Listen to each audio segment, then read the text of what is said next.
안녕하세요. 미국 주식하는 임겐입니다. 오늘 미국장 한번 보겠습니다. 구독과 좋아요 부탁해요. 오늘 시장은 이스라엘이 이란에 어떤 보복을 할지를 두고 투자자들이 불안해하고는 있었지만 증시는 주로 애플과 테슬라와 같은 대형 기술주들을 둘러싼 악재들로 압박을 받았고 또한 3월 소매 매출이 예상을 크게 뛰어넘는 증가세를 기록한 것으로 나타나면서 3대 지수는 일찍 하락을 하는 모습을 나타냈죠. 우선 3대 지수는 장 초반 중동 악재가 크게 영향을 주지 못하면서 상승을 하는 모습을 보였지만 되레 대형 기술주를 중심으로 악재들이 터지면서 높은 밸류에이션으로 불안해하던 투자자들이 매도세를 보여 시장의 하락 요인으로 더 크게 작용을 하는 모습을 보여줬죠. 이에 테슬라는 이날 전기차 시장 침체 속에 비용을 절감하기 위한 노력으로 대규모 인력 감축을 단행했고 일론 머스크는 직원들에게 보낸 이메일에서 조직을 면밀히 검토하고 전 세계적으로 10% 이상의 인력을 감축하는 어려운 결정을 내렸다 밝혔는데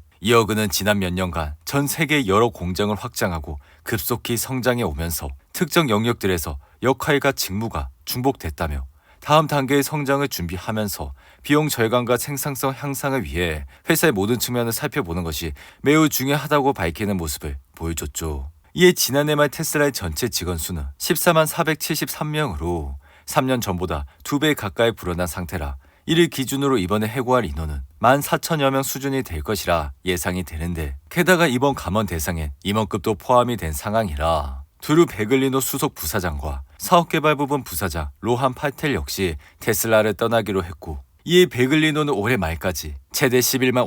5,500주의 테슬라 주식을 잠재적으로 매각할 계획을 세우고 있는 것으로 밝혀졌죠. 한편 테슬라의 이번 인력 감축은 최근 부진한 판매 실적과 관련된 것으로 테슬라는 이달 초 월가의 예상치를 크게 밑도는 1분기 38만 6,810대의 인도량을 발표하면서 테슬라의 분기 인도량은 4년 만에 감소한 수치를 나타냈죠. 이에 개인적인 생각은 테슬라는 올해 초부터 고금리가 지속되는 거시경제 환경과 전기차 수요 둔화 그리고 자체적으로 진행 중인 신차 생산 라인 구축 등으로 인해 연간 실적이 부진할 것으로 예상되면서 이러한 내부 구조 조정을 준비한 것으로 생각이 들며 이에 테슬라 주가는 이날 161달러로 마감하면서 장중 내내 하락을 하는 모습을 나타냈고 이전 영상에서도 말씀을 드렸듯이 테슬라의 주가가 많이 내려는 왔지만 다가오는 1분기 실적을 확인을 하고 투자를 해도 늦지 않다 말씀을 드렸고 다가오는 테슬라의 1분기 실적은 4월 23일 장 마감 직후 발표될 예정이라 테슬라는 이번 실적 발표에서도 주당 순이익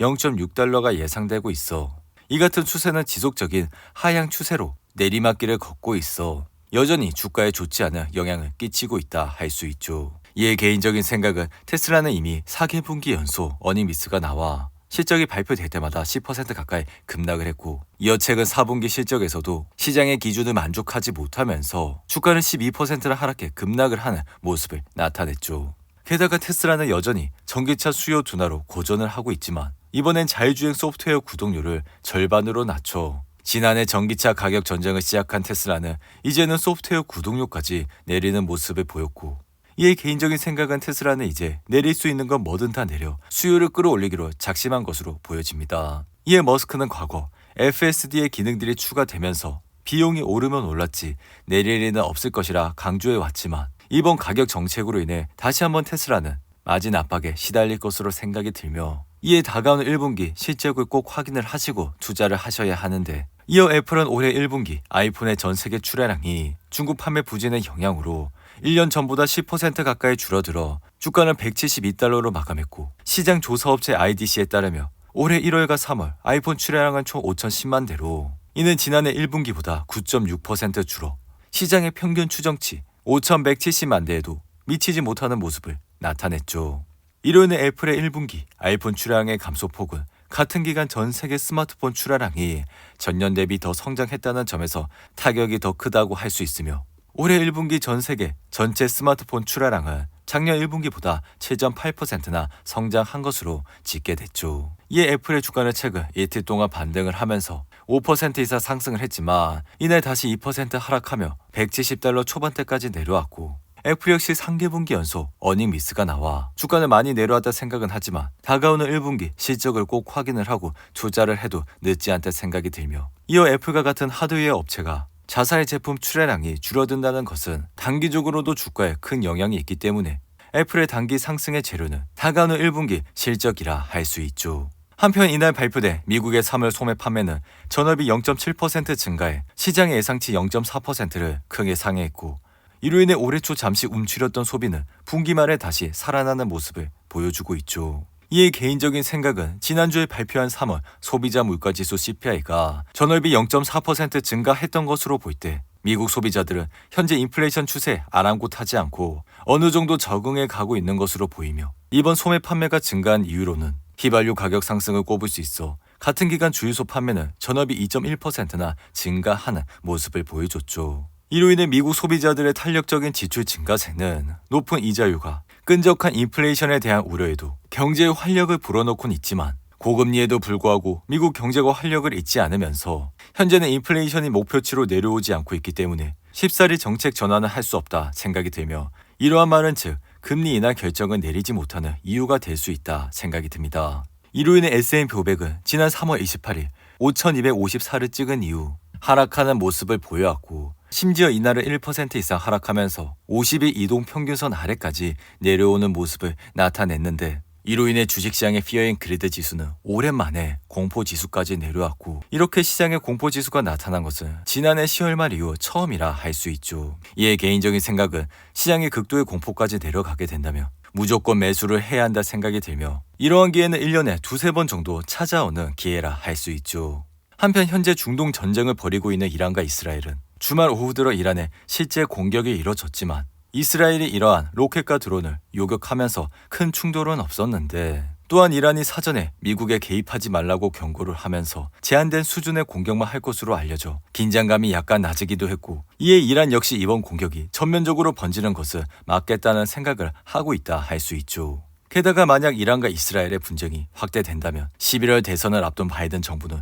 총체적 위기가 될 가능성이 커 유가가 폭등하면서 인플레이션이 다시 높아져 페드의 올해 금리 인하마저 물 건너 갈 수 있다 할 수 있죠. 그리고 엔비디아 역시 이날 2.48% 하락하면서 주가는 860달러로 마감했고, 엔비디아는 지난 3월 26일 고점이 963달러를 찍은 이후 단기 하락세를 보여주며 현재는 20일 이동 평균선에 물려있는 모습을 보여주고 있는데, 하지만 개인적인 생각은 엔비디아는 이번 1분기 전년 동기 대비 3배 이상의 240억 달러의 역대 최고 매출을 기록할 것으로 예상이 돼, 따라서 올해에도 그 지배력은 계속될 것으로 보여 이러한 단기 베이스 구간에서 벗어나게 된다면 주가는 다시 한번 상승의 추세를 탈 것이라 예상이 되는데, 이에 제인스당 CEO 역시 최근 인터뷰에서 이러한 AI 산업들이 모든 기업과 모든 지역으로 퍼질 것이라 예상돼 이로 인해 현재는 완전히 새로운 산업이 형성되고 있다고 밝히는 모습을 보여줬죠. 하지만 엔비디아는 최근 데이터 센터 부문에서 이전보다 큰 경쟁에 직면해 AMD와 인텔이 엔비디아의 시장 점유율을 다소 잠식할 것이라 기대하면서 주가는 주춤한 모습을 보여주고 있지만, 개인적인 생각은 AMD가 엔비디아의 시장 점유율을 조금 가져간다 해도 AI 칩 데이터 시장과 급성장은 향후 수년 동안 계속될 것이라 생각이 들기 때문에 현재 860달러 정도의 엔비디아의 진입 가격과 999달러의 목표가 컨센서스를 감안할 때도 엔비디아는 지금도 매우 좋아 보인다 할 수 있죠. 이어 비트코인 시장은 이란과 이스라엘 전쟁으로 인해 현재는 63,000달러대까지 떨어져 잠시 흔들리고 있는 모습을 나타내고 있지만, 홍콩이 아시아 국가 처음으로 비트코인 현무 ETF 거래를 승인해 이 같은 많은 중국 본토 자금을 비롯해 아시아 기관 자금이 대거 유입되면서 다시 한번 코인의 상승장에 나타날 수 있는 계기가 마련됐다 할 수 있죠. 이에 홍콩은 아시아에서 최초로 비트코인 현무 ETF를 승인한 국가가 됐고, 이는 글로벌로는 독일과 캐나다, 미국에 이어 네 번째라 할 수 있는데, 이에 개인적인 생각은 이 같은 현상들이 비트코인의 투자 접근성을 재고 강세장을 견인할 것이라 생각이 들며, 홍콩 비트코인 현무 ETF는 새로운 글로벌 투자금을 가지고 올 수 있을 뿐만 아니라